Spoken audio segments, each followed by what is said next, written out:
Greetings, travelers. Greetings, travelers. It's your amazing Mark and Erica in what is it? 14? 14 February. I can't So, say that right yet. I'm going to I know, eventually get it. by And the end of the month, you'll have it, and you'll be. yeah, I've still got to get you one of Charles Ford's books. yes, Oh, yes. And as you hear, my dog's deciding to have a fight right when we start recording. Yes, hey, thank you, Dolly and Garris. that's because we're a professional show. That's what we do. We bring out the big guns. We put on the fancy studio. We do all the fancy things when we have a special guest. So That's true. I'll just say those are demon dogs in the background. Hellhounds. How about that? We'll that just use works. that. Insert hellhound noise. Just kidding. Okay. So, Mark, it's the beginning of a marvelous February, and you have invited an amazing guest today. Do you want to intro him without taking 15 minutes to do so? Do you think that's Okay, I'll try to keep it to my usual, 5 to 10 minutes here. But okay? Well, okay. this I'm gentleman not. has been a good friend, and I have been a fan of his work for years. We met at the Southwest Florida Paranormal Conference a number of years ago. Stumbled on his table, and we became quick friends. This guy researches, like me, a little bit of everything, but he is one of those guys, unlike you, Erica. He actually goes out and does the things to instigate the legends to occur. If there is a legend that needs investigating, he will go out and make sure to do everything that would cause that legend to happen. That you Okay. would, So he is the opposite of me. the Okay. opposite of you, yes. The opposite of me who will go and go, nope, we're not going to mess with this. Whatever this I'm feeling, we're not going to poke it like a bear with a stick. So introduce him, and then I can Yeah. ask him why he decided So to poke things with a stick. the one, the only, the amazing Christopher Balzano is here. Woo! Welcome. I like when I'm talking with someone who I've known for a while because they say my name the right way. Yeah. And I Isn't he great? appreciate that. Although I still have people I work with for years that call me Belzano. So Oh, wow. I appreciate you getting my name right, Mark. Well, you owe me $5, but we're good. Okay. That does Well, not surprise me. Welcome, Chris. Welcome. Thank you very much for having me. Besides that intro that Mark gave, why don't you say a little bit about yourself for our listeners who may not know who you are?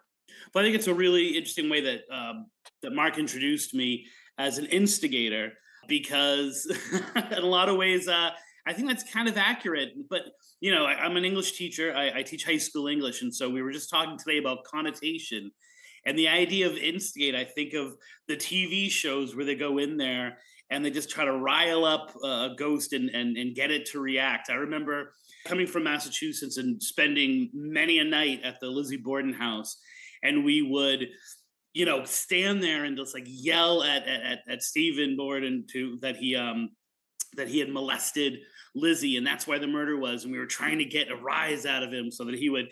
And that, while that was very interesting and kind of what I was doing back in the day, although I never really liked that, I'm not sure if instigate is the right word. So I'm what's called a legend tripper, and I have spent years as an investigator. I was a storyteller, moving into investigating, did that for years, and then ultimately kind of felt empty with that.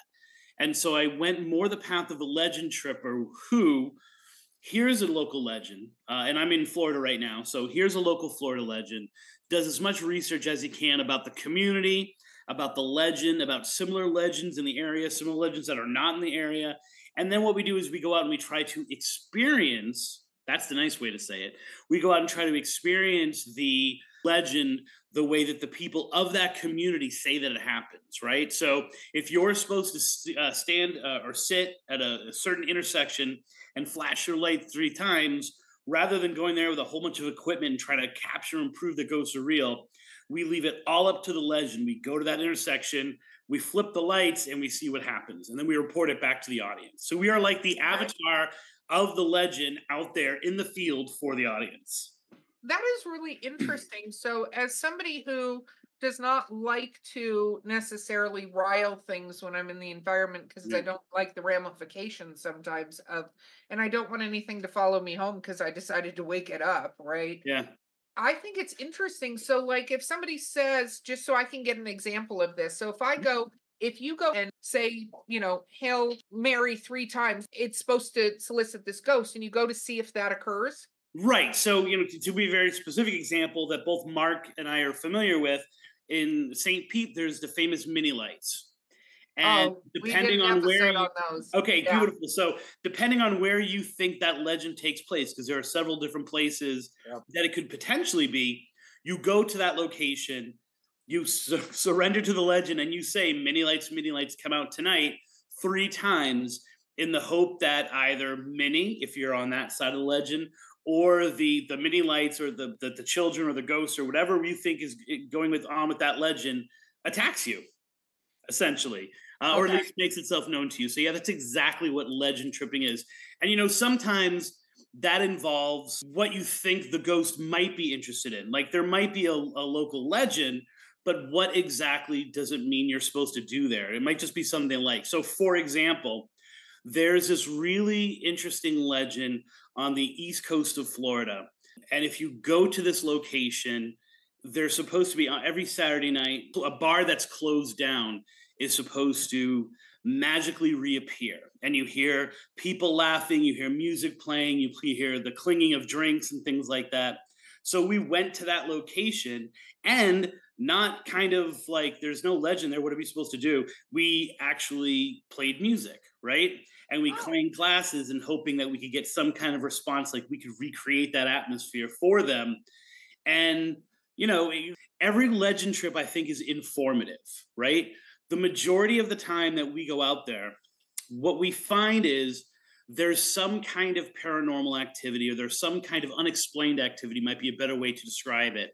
And people have fallen back on cliches or well-known legends and well-known backstory to try to explain it. When you experience the paranormal, the average person, there's no way to process it. It's not part of what your normal life, but you can make more sense out of it if you can fall back on Romeo and Juliet. Oh, it was 2 people, they were in love with each other, and now they committed suicide accidentally due to a misunderstanding, and now their souls are trapped in a location. What is going on might be real or might not be real, but the story we make up about it is usually says more about the living than it does the dead. It's interesting that you say that, because I often joke on this podcast about, and it's a joke, but I'm actually firmly convinced of this, cosplay ghosts. And what that is to me is like, you go, oh, those must have been the lovers. But like, we're not stuck in an age or a look or whatever, right? And so you go, well, that's convenient that it's a child ghost, but spirits are not probably aged one way or the other. You know what I mean? So it's interesting that you say it that way, because I almost go, do some of these things play to that narrative, right?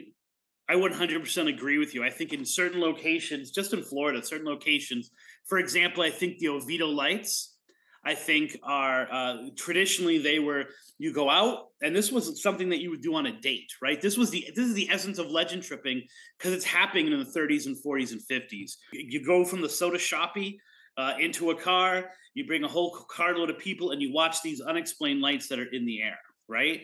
Yeah. And then you maybe you invite that special someone out, and you guys are making out, you're fooling around in the car, and you look at the lights for a little bit. It's your excuse to do that. Well, locations like that, I think the Devil's Tree in Florida is another place like this. I think that because eyes are on it, and because there's a certain expectation, there are spirits that go there because they know they can make contact. The living are so willing to go there that the dead that can't find contact anywhere else kind of in some way know about it, and they find their way to it to also kind of be part of that. Well, it's interesting. So that plays into another question that I have, right? Because we've talked a little bit about fearmongers and some of the things that are probably not ghosts, but something else that preternatural. We don't know what they are. But you kind of also wonder if there are sort of like this magnetism in the spiritual world for, like, unfortunately, a lot of times negativity, right? Like, enough bad things happen because, like, even Mark talks, we haven't done an episode on it yet, but we're going to, like, the Dozier School for Boys, the insane asylums, like they're prisons, the places where, like, there's this really terrible crap happen to people, right? And so you go, there's enough of this that this sort of like I don't know if magnet's the right word, but this thing that pulls in. Definitely attraction. Yeah, yeah. Yeah. So, for example, my first real book, I like to think, my book, as opposed to like a mercenary job, was called Dark Woods, which is about one of the apexes of the infamous Bridgewater Triangle in Massachusetts. And Freetown, to me, inside the Bridgewater Triangle, you can pretty much find anything paranormal or supernatural that raises your interest, and you can pretty much find any kind of excuse or reasoning behind unusual things happening there as well. But I became fascinated with one of the apexes, which is Freetown, which is everything you can find in the triangle, you can find in this small little, should be not even known to the world kind of town in Massachusetts. It connects to Lizzie Borden, like Fall River used to be part of Freetown. And when I wrote that book, Dark Woods, it started with a question. And that question was, I'm looking at this town, this out of the way town. No one should even know its name.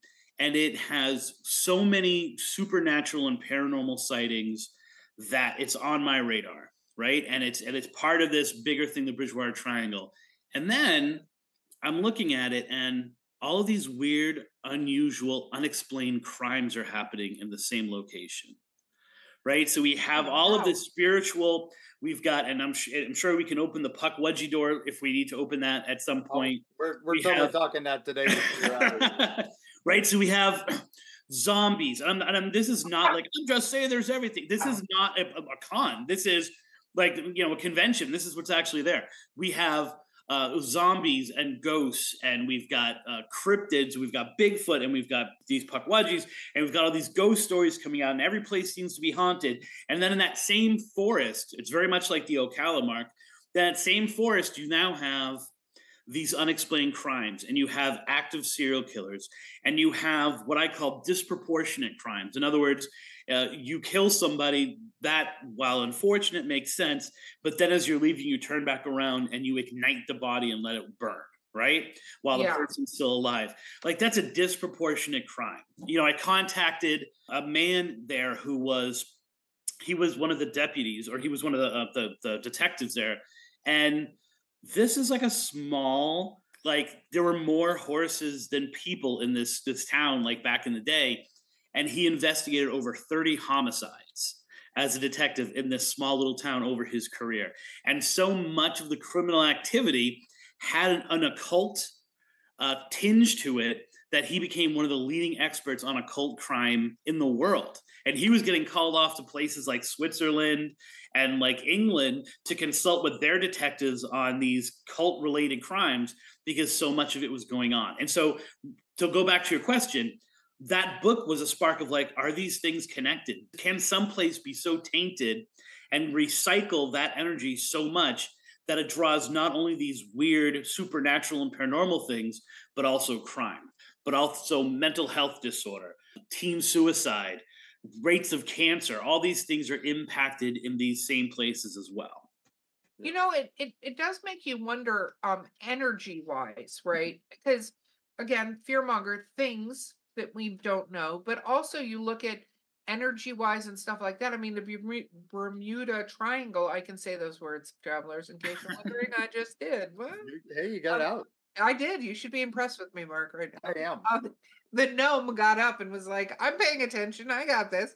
So you kind of wonder, though, because stuff happened around the Bermuda Triangle, right? There are places like that, like you described, where whether it's negative or not, just weird crap happens. Yeah. And you just go, why does that happen? When I started looking into the Ocala National Forest in Florida, I had the same kind of feel, right? And so I went to Fort King, which is in the town of Ocala, and I was talking to some of the rangers that were there, and what they were saying to me is, okay, well, right where we are, there were Native Americans who were here, right? So this is pre-Seminole. Everyone knows Seminoles in Florida, but this is pre-Seminole. And when they built this fort, which was supposed to be a buffer and kind of like a military reinforcement for good relations between the Seminoles and the people of America and people of Florida, ended up being more of a military force to kind of back up some bad things. But they literally dug up those graves and to build the fort, right? And so when the Second Seminole War happened, they buried their own dead in the same places where these other spirits had been buried, right? Then they dug those spirits up and moved them to St. Augustine for the first Florida National Cemetery, right? And so as I'm talking to those people, they said that's completely, everyone in the neighborhood talks about how that screwed up the neighborhood. How, to go back to the same place as same idea as Freetown, the teen suicide rate and the mental health rate in that neighborhood was through the roof. And the people of the town, real or not, the people of the town believed that it had something to do with what was going on there. And Mark can tell you this: if you go to Fort King, within a mile in every direction, there are like 5 other haunted locations. Some infamously, like Seven Sisters Inn is right down the street, right there. And then you have, you know, the Civic Theater Center theater was right there. And so there's all these haunted locations, and there's all of this weird, unexplained negative energy things going on. And the whisper is it all has to do with the desecration of that land 3 times at Fort King. Yeah, that's that Tragedies of Oakhurst and the Ocala horse, the ghost horse, and all that. That's all right there, and the town burned down, and it was all right there. Right. You know, decades and decades of craziness. Now, you mentioned Bridgewater, and you're talking about dark places, so we've got to go. Well, we're going to go to Bridgewater after the break, though, because that's not a thing. But I do have a question, and it's kind of for both of you guys, because you made me think of this.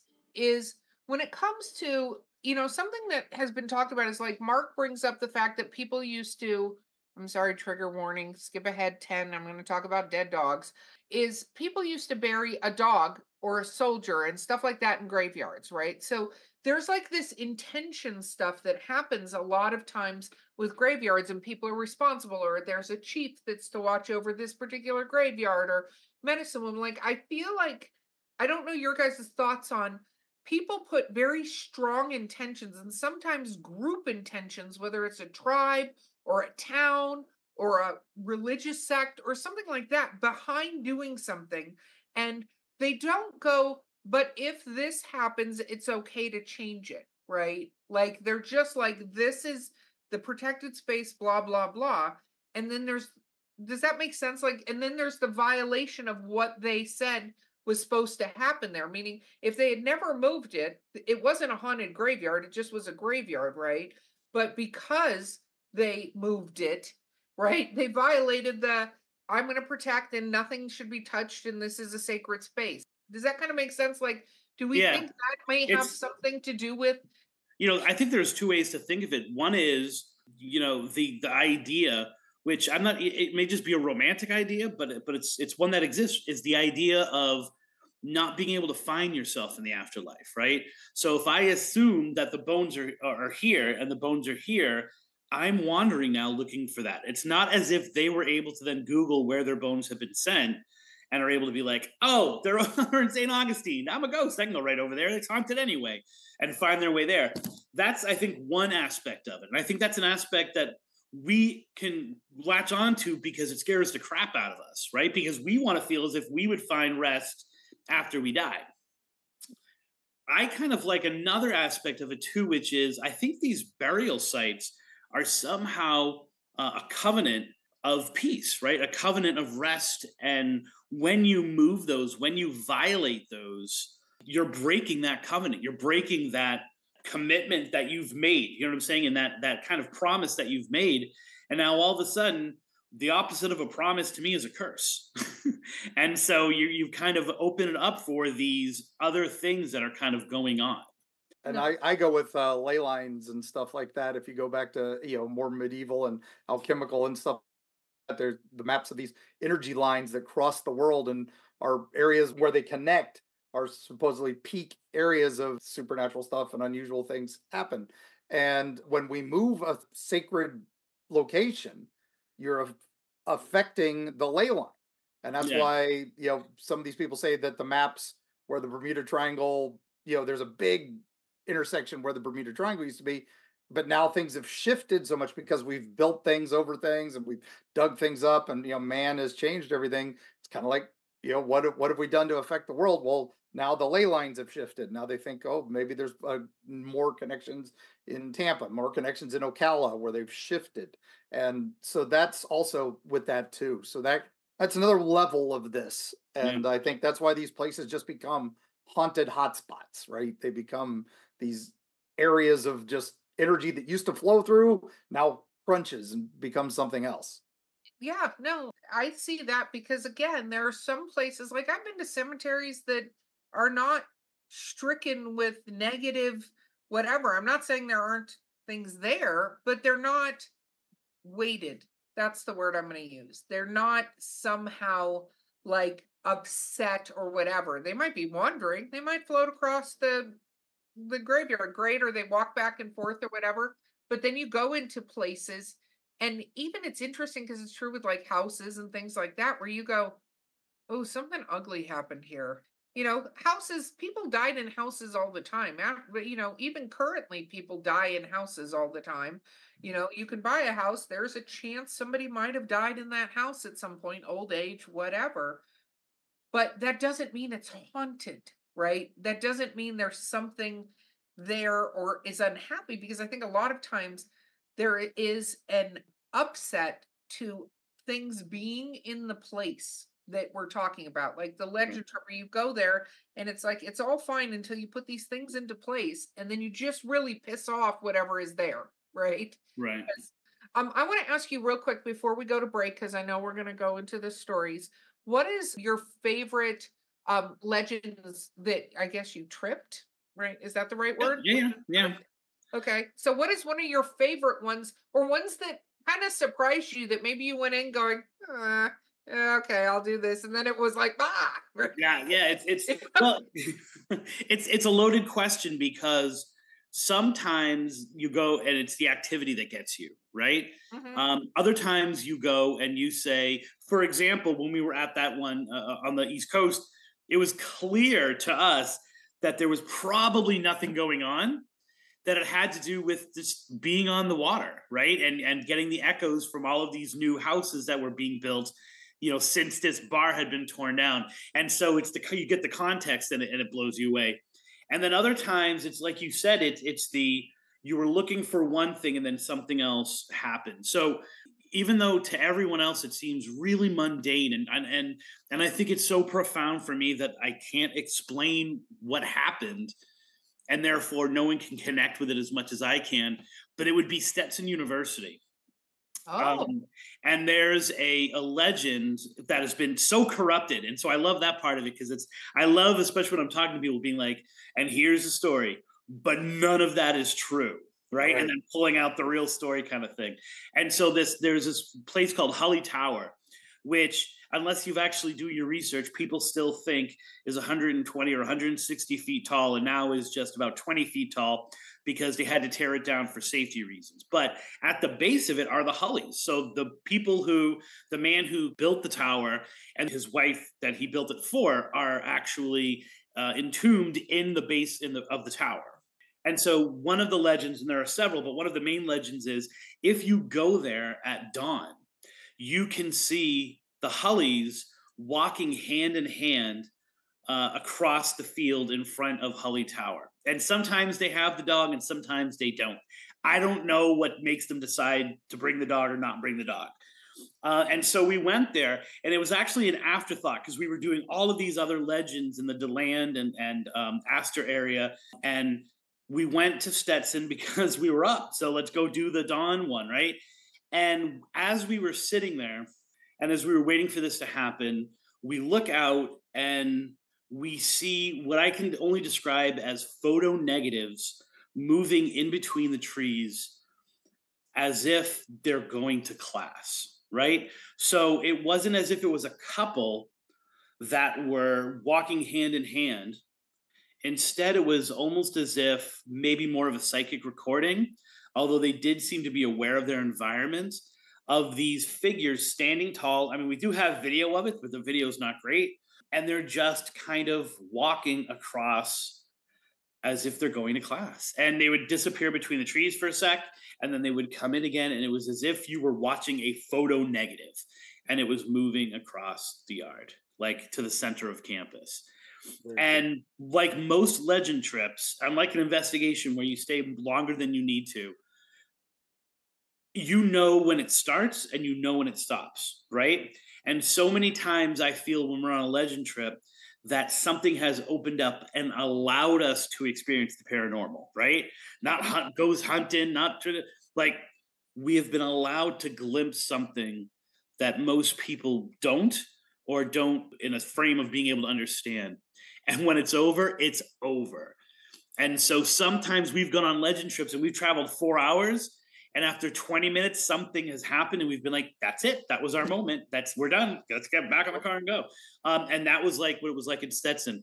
We literally looked at each other when this was over. I looked at each other and I'm like, "Okay, can we go back to the hotel now and get some sleep?" And we're like, "Yeah, it's over. It's done. We've experienced it." And we went back. So that was really a profound experience that I can never quite explain. I guess I should be a better writer. I can never quite explain just exactly that moment for the audience because ultimately, with so much of this, you've got to experience it yourself. You know, it's interesting that you say that because I think they call them stone tapes when it's like a repeat kind of thing. Yeah, that's the Nigel Keel version. Yeah. Yeah. But one of the things that I always wonder about an experience like that, and then we'll go to break, right? Listeners, travelers, here's some food for thought. But Chris, I'd love to hear what your thoughts are on this. Were you seeing because they were moving, or were you seeing because somebody had watched them and it's their replay? Does that make sense? Like, no, I'm with you. Yeah. Everybody always, I'm going to just start breaking down thoughts process here, but I often go, people go replay ghosts, and I get it. And the ones that are stuck, they're watching whatever or they're whatever. But I kind of sometimes wonder on scenes like what you just described, is that somebody else's projection and thoughts or pictures of watching something like that happen and then they're gone versus is it really, I don't know how many you saw, 6 people walking, like the likelihood that 6 ghosts that are walking all together, like, but the thought that maybe it was somebody who was sitting on the grass or wherever you were watching these students go to school, like. Yeah, I think I really love that question. I think that one of the reasons why I put all the equipment away and I stopped being an investigator was trying to explain what that was. But more importantly, shutting off my natural body experiences. So I know that I've been in locations and we've been legend tripping. And because I'm not focused on all the technology, I know that something's talking to me in my head. And it's not the normal people telling me to do bad things. I know that that something spiritual is connecting with me, right? And sometimes I very clearly am seeing, sometimes eyes open, sometimes not, what someone else has seen, right? Like I'm catching a glimpse of that. So I do think that 100% exists. This didn't 100% feel like that, but I think that part of the beauty of legend tripping and getting rid of the equipment is you leave yourself open for those kind of moments as opposed to the measurable ones that investigators are more likely to get. Yeah, like that's just me as the storyteller. I want the story. I want the experience. I don't need to be out there with the little EMF detector and all that. I'm good with people out there with it, but I'm there for the story. So. Yeah, most of the time when I'm asked to do an investigation now, and I think this has been really pretty much since I wrote the book, Picture Yourself Ghost Hunting, which I hated the title, but it's a really cool book. I'm observing the investigators more than I'm observing the paranormal stuff. Like I'm getting almost their narrative rather than, out there contributing in an investigatory manner. I'm just going to say it's interesting that you said the picture thing because that's something I'm a firm believer. When people ask me how I perceive the paranormal, right? There's a lot of feeling. Mark's been around me when I've experienced it, right? There's definitely a feeling and stuff like that.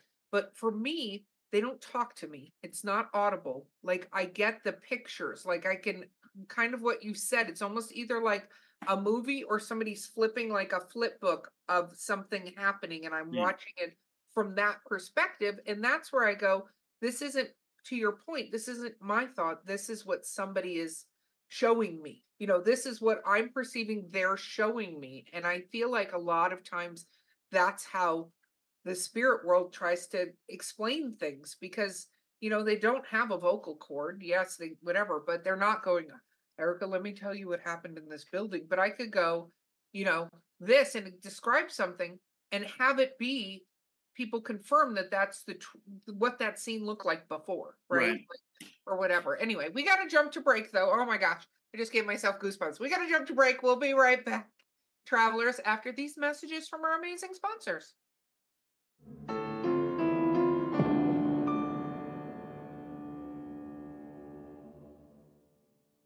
Prepare to be devoured. The Wolves of Wharton is a 6-part complete book series by Eerie Travel's producer, Beau Lake. It has been called dark and visceral, steamy, dramatic, and a fresh take on the werewolf mythos. If you like action, adventure, a large serving of body horror, and some steamy relations, the Wolves of Wharton series is for you. Pick it up wherever books are sold, or at linktree.com/Beau__Lake.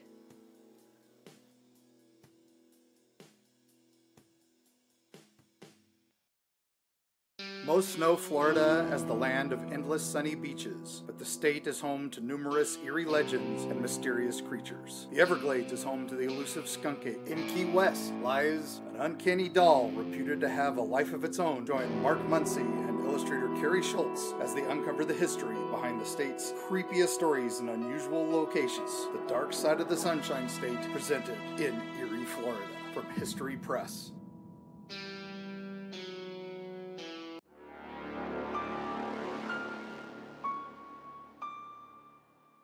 Okay, we're back, and I've officially given myself the heebie-jeebies. So, Mark, you wanted to ask a question that I so rudely interrupted. Yes, you did, and I'll never forgive you for it. But Yeah, no, you I shouldn't. forgive you now. So, Quite frankly, I don't care. I'm just kind of dining on the fact that while I didn't give her the goosebumps and the heebie-jeebies, I at least said something which led her to think something, which she then gave it to. So I'm all good. Like you guys, you've done it.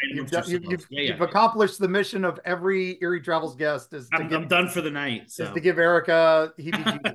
So, which also translates to some of our listeners getting the heebie-jeebies, as we have learned. Yeah. So we have several listeners who nope with Erika quite frequently. But now my question is, we brought up Bridgewater Triangle. Yeah. Honestly, I think that was when I first looked into you after we had met and become friends. I'm like, oh, wow, I didn't know much about the Bridgewater Triangle. And now here's the expert. So let's do a little bit about Bridgewater, and then we'll talk about some of your latest projects. Sure. So tell us about it. What is the Bridgewater I was going to say, is Triangle? there a question there? Yeah, look, so it's funny because, I ran into a parent of one of my students. And she went, hey, Route 44. And she went, Route 44, Route 40. And it was crazy because we're here in Florida. We're about 2,000 miles away from Route 44 in Rehoboth, Massachusetts. And yet here's what this parent, she didn't want to talk about her failing child. She wanted to talk about the ghost of Route 44. It's interesting. And I'm going to do my journey with it because I want to make it all about me. When I first started, I set up my website, my original website, Massachusetts Paranormal Crossroads. And it was supposed to be this idea because I've always been obsessed with a haunting and then the stories we make up about it. And so that crossroads has always been my obsession. So the crossroads are always somewhere in everything I do. And so I put it up there, and I'm from Boston, and I would put like a legend or a place I had visited in Boston, and I wouldn't get any hits.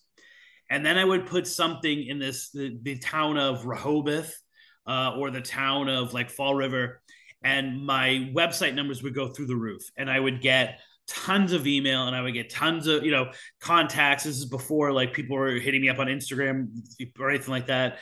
And it was like, what is up with this? That so much is going on there. And there was this great book, New England Ghost Files. If you're from New England and you haven't read that book, you need to go find an old copy of it, even if you're not from New England.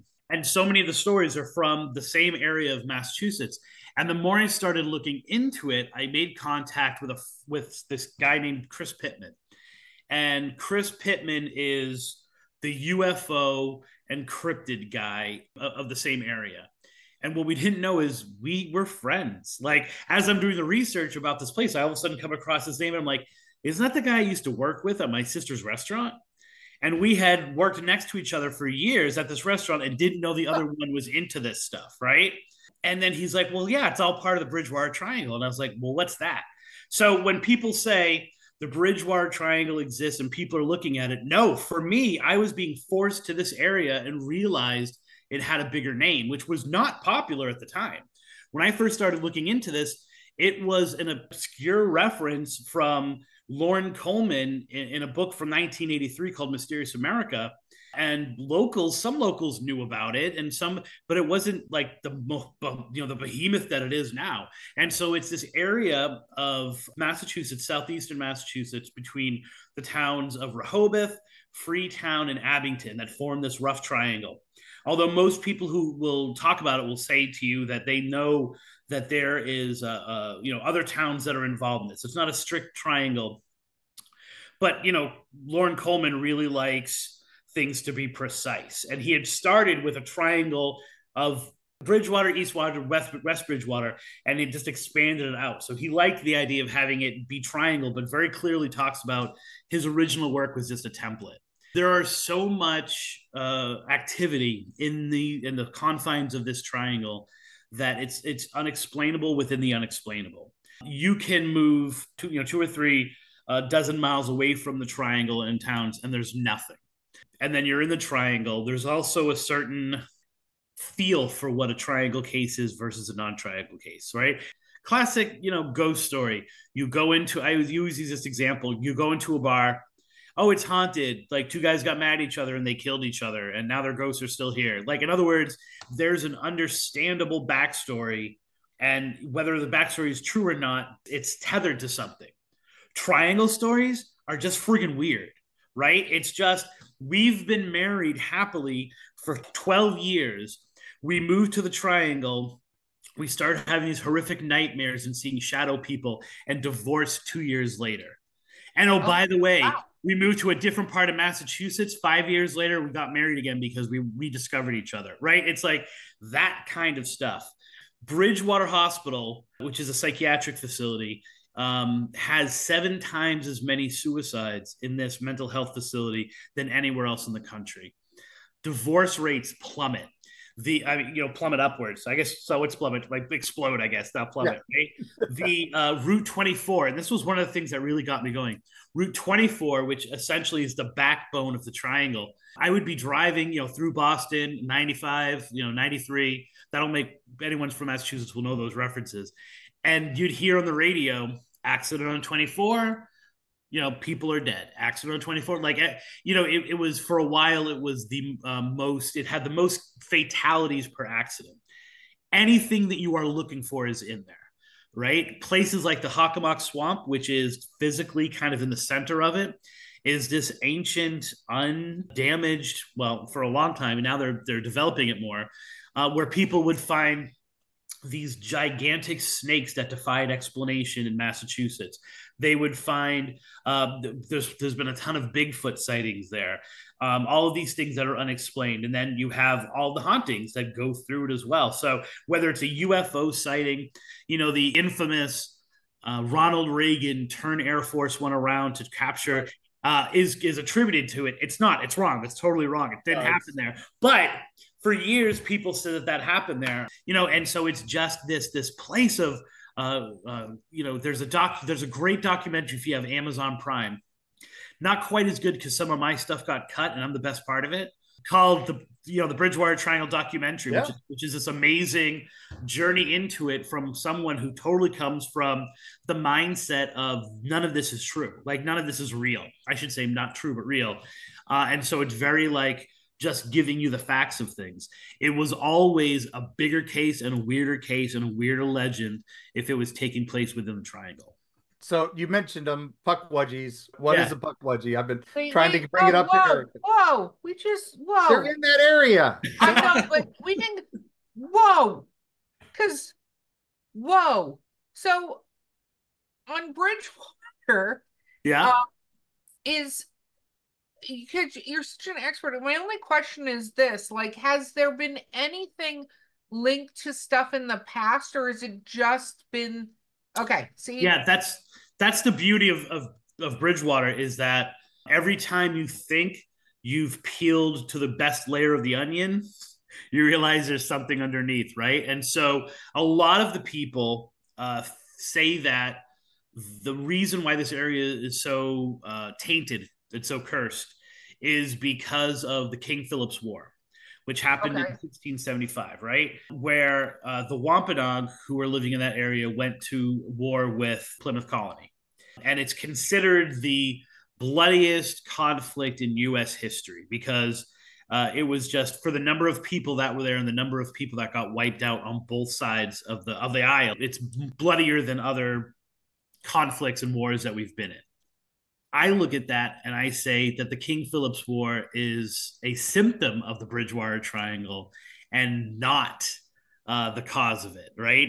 Because if you take a step back and you look at some of the elements of the Bridgewater Triangle, I'm in Florida now. Florida is a land of conquest, right? Like Spanish came in and they were like, we like all of this, we're taking it, and we're going to take it by force. New England, the English, they were very proper about it, right? Like they would come in and like, we're just going to convert you to Christianity and then make it so that you want to buy all our goods. And then while you're not looking, steal your crap, right? Like they were not conquerors the way that the Spanish were, for example.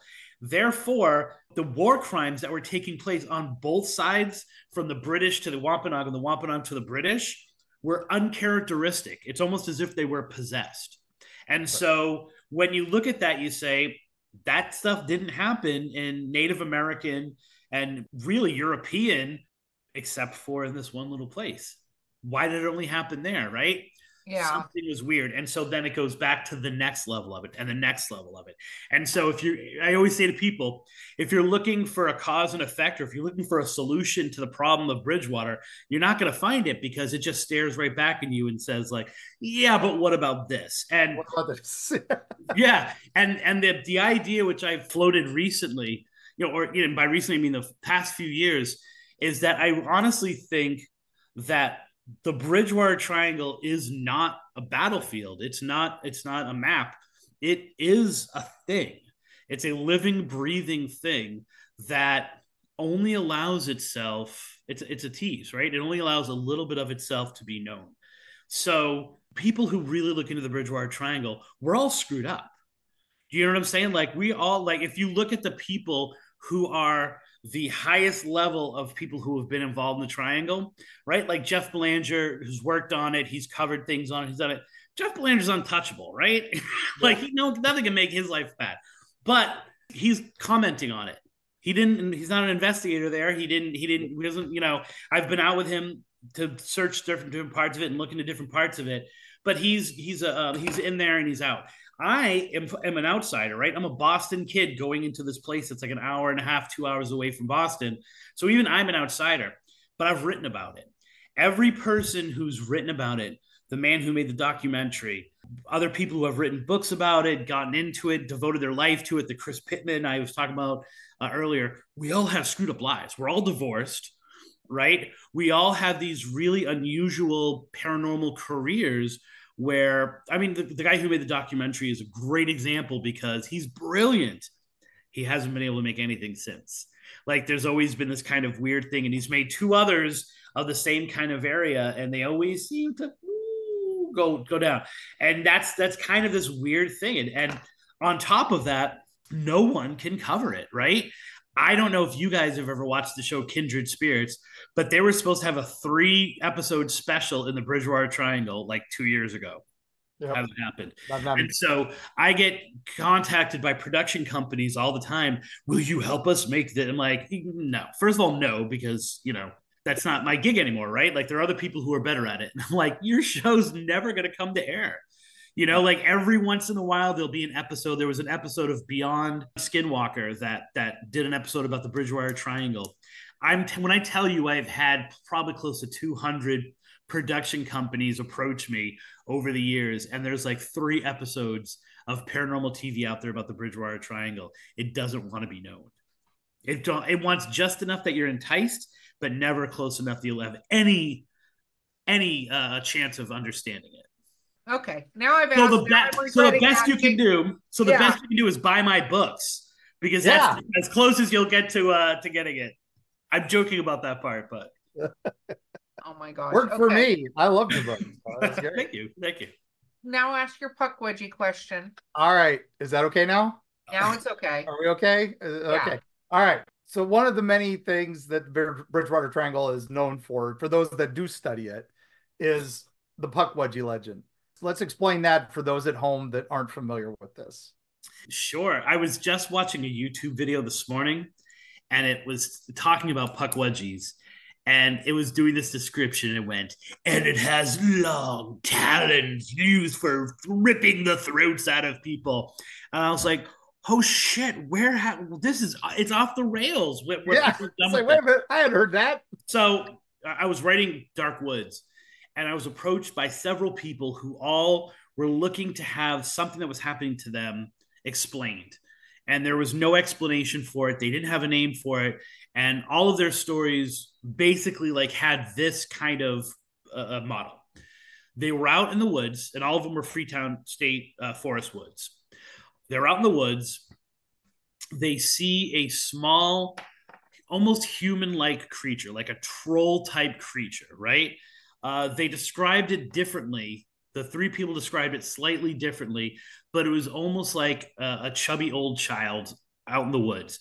One, they could see clothes, and the other two, the belly was too big. It was kind of a longer nose than a human nose, but it very much looked like if you were to just take a human, an adult human, and squish them down. Like all the features were kind of chubby like that and stuff like that. And two of them were like kind of regular, maybe a little bit hair, and one was hairier, and so they looked kind of, both of them, all three of them, for one reason or another, had to look away. When they looked back, it was gone. And they got this feeling of kind of like, okay, we shouldn't be here. We need to get out of the forest. This is kind of weird and creepy. And they left. Days later, and I think it's the influence of folklore, because all of them said 3 days later, although I get a feeling it wasn't 3 days later. They just went to that number. They encountered the Puckwudgie. Two of them, it was in their house. And a third, it was in a parking lot as he was waiting for his girlfriend. And on all three of them, one person woke up to have the Puckwudgie standing over their bed. Another one woke up to have the Puckwudgie floating in the window. And they were on the second floor, very much like Salem's Lot, right? And then the fourth one was looking in his rear view mirror, and he could see that it was right behind his car with his hand on the car. And all of them, used almost the exact same words, that the feeling that they got was, you might know where you can find me, but I definitely know where I can find you. Like they got this feeling of, I am being threatened right now, never to go back and invade his space. And so these people who all approached me within like a month, and they're asking me, what is this? Like what? And I'm like, I haven't the slightest idea. And then I was reading a book by Joe Citro, and I'm reading it, and he's talking about the Dover Demon, which is a famous case in Massachusetts. And he just throws out there this line, and it's probably, the Dover Demon, probably not a Puckwudgie. And I was like, what's a Puckwudgie? Like, what the hell are you talking about? And so I started doing research. I was a librarian at the time, and so I had access to everything. And so I started doing research, and the word Puckwudgie, if you looked it up then on the internet, all you would find is the reference to a kid's book, right? It was a kid's book called The Good Giants and the Bad Puckwudgies. But if you went to the back of that book, you would find a reference to, many of these stories here came from this other book called The Narrow Land. And so I bought The Narrow Land, and The Narrow Land opened up a world to me. It had all of this Puckwudgie lore, where they had come from, their interactions with, this idea that they were once really good friends with the Wampanoag, but there seemed to be almost like a sibling rivalry with Mashop, the creator god. And when the Wampanoag were getting much more attention, that pissed the Puckwudgies off, and they got violent. They started burning villages and kidnapping kids, and they control the souls of people that they've killed with these ghost lights, which they call Tai Pai Wunkas, and they use those to lead these. And everything was clicking because this was all the activity that was happening in the Bridgewater Triangle. And so I started publishing all this stuff about it. And of course, once again, being a librarian and being, I know Mark is, I went to the bibliography of this book and I got every single thing, every article on ILL I got, and I was just submerged in it. I just kept pushing this out to people with articles and things like that. And then officially with Dark Woods. And it is such a rich lore. It's such a rich story.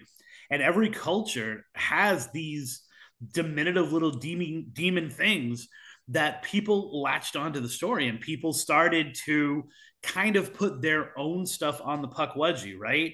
And so it's gone from this, this kind of mischievous troll in the woods, usually avoiding people, making it clear that they don't want you in their area, to, if you go into the woods, Puckwudgies are going to rip out your throats. And now they look like monsters, and there's drool coming down, and it looks like werewolves. And because people need that kind of bad guy, and Puckwudgies fit the bill. Then J.K. Rowling takes the idea of a Puckwudgie and she turns him into this dude in like regular clothes and like a British accent, helping out witches that come to America. And now like Puckwudgie is a house in Livermore, like the in the extended Harry Potter universe. I am a Gryffindor and a Puckwudgie, depending on which school of wizardry I'm at. And so I think it's really one of those things, and I've come across them more places, and they're more frequent than just in Massachusetts. But I really think that they've exploded, A, because it's a really cool name, and B, it's such a great template for whatever your folklore is, that people kind of adopt the Puckwudgie and then like add things to it. To me, anything after me is like fan fiction, which is fine, because as a folklorist, I sit back, because no one remembers me, that I'm the one that put this crap out there. I sit back and I watch it and I go, oh, so the Puckwudgie now can turn into a dragon. Well, ain't that cool? Okay, all right.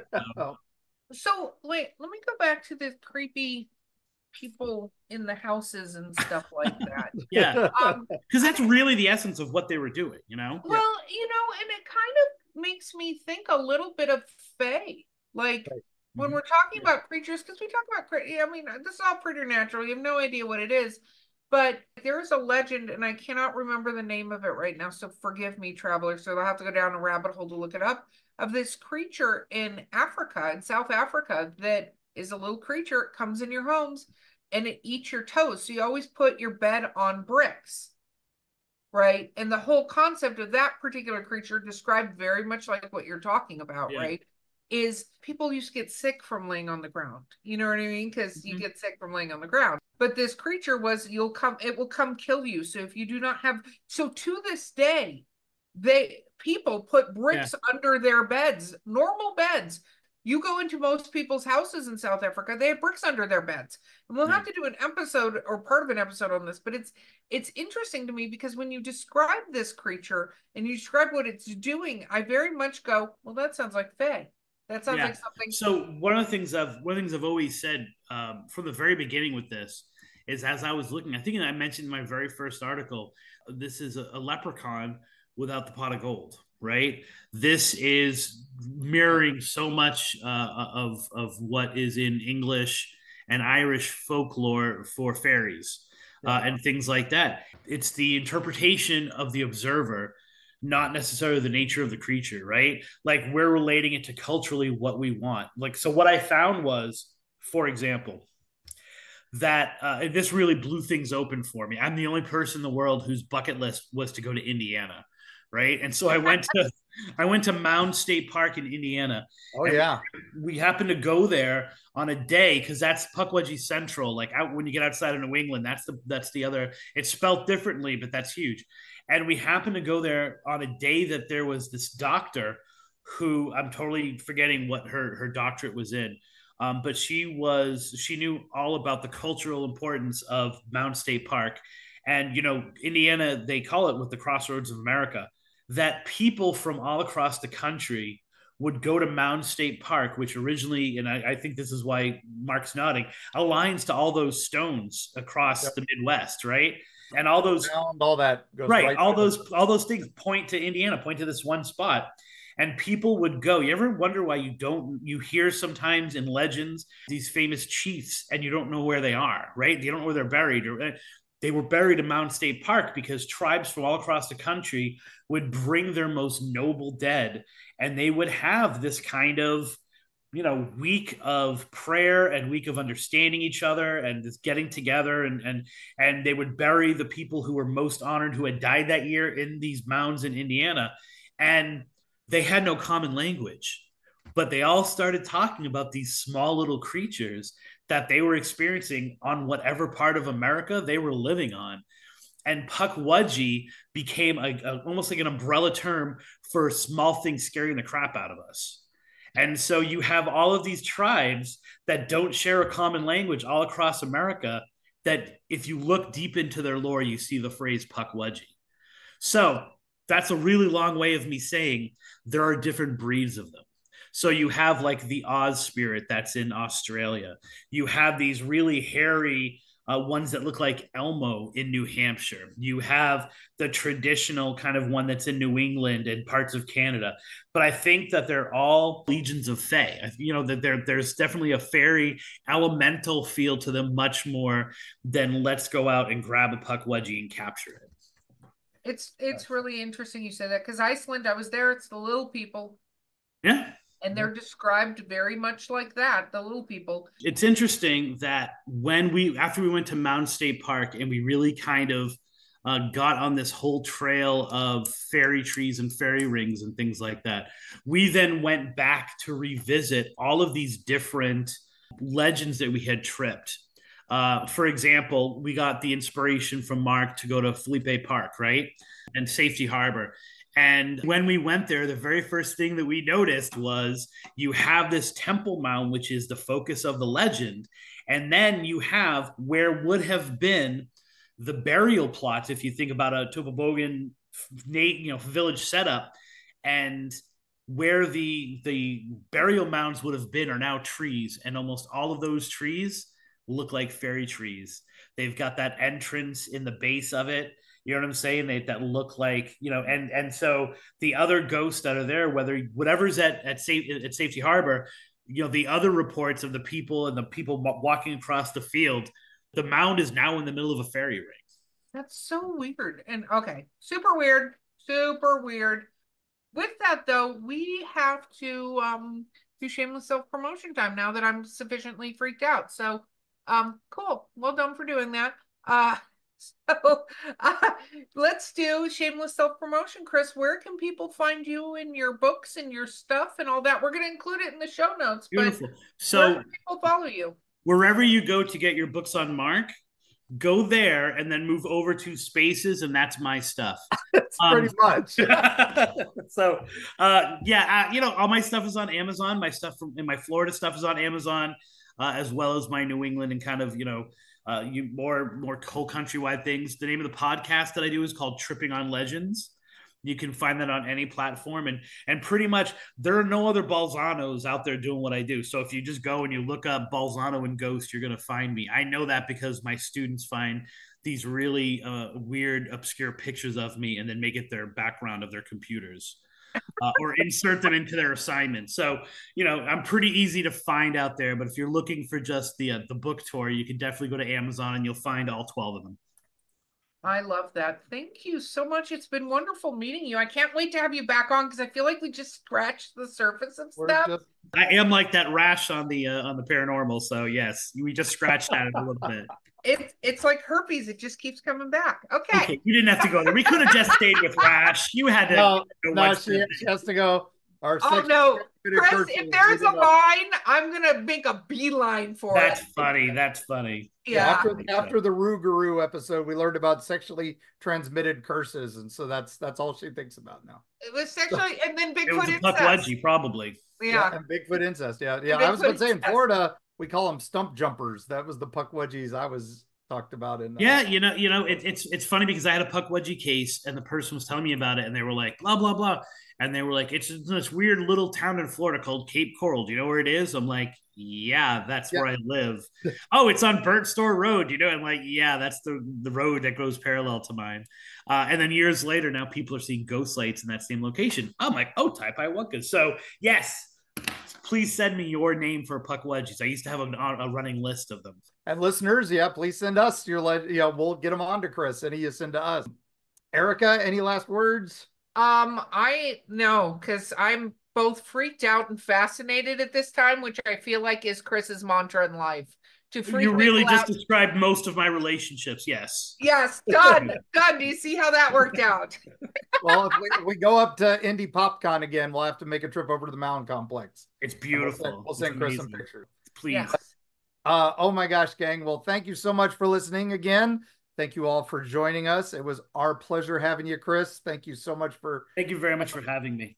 Honestly, an honor. So, and we'll keep doing what you do. We'll keep all of our books in all the Cracker Barrels throughout the Sunshine State, and we'll keep doing what you do, so I can steal your crap. Keep stealing your crap. So, all right, I'll get some more ones out that way. But anyway, with that, listeners, thank you so much for listening. Please like, share, subscribe as always, and definitely check out the Patreon, which just went live last month. And we already have quite a few Patreons, and they're on the Discord and doing all the fun things. And you can too for, almost no money at all. So we made it as easy as you could for gateway entry. But with that said, thank you, Patreons, for supporting us. And with that, I will say, make sure when you are traveling the highways and byways of Massachusetts or Central Florida, and you see something in that rearview mirror, or you hear a strange noise, don't worry. It's usually just the cops, but it might be a Puckwudgie, and we will see you on the other side.